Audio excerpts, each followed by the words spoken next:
నేతలు, కొంతమంది cinema stars, ఎవరు త్యాగరాజా, ఎవరండి ఇదండి మన బాహుబలిలో చేశాడు కట్టప్ప, సత్యరాజ్ ఇలాంటి వ్యక్తులు పవన్ కళ్యాణ్ గారిని కొంతమంది రెచ్చగొట్టాలని చూస్తున్నారా? పవన్ కళ్యాణ్ గారిని ఆంధ్రప్రదేశ్లో రెచ్చగొడితే ఏమైంది అనేటువంటిది జగన్మోహన్ రెడ్డి గారికి ఆల్రెడీ తెలుసు. ఎవరైనా తమిళనాడు రాజకీయాల్లో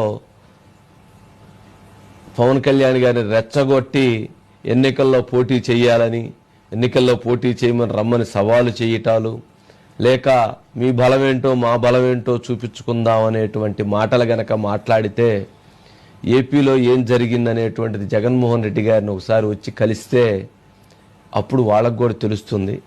అందుకని అలాంటి సవాళ్ళు అలాంటివి మానుకొని రాజకీయంగా వారి అభిప్రాయాలు, మీ అభిప్రాయాలు, ఎవరి అభిప్రాయాలను వాళ్ళు చెప్పుకునేటువంటి స్వేచ్ఛ మనకుంది.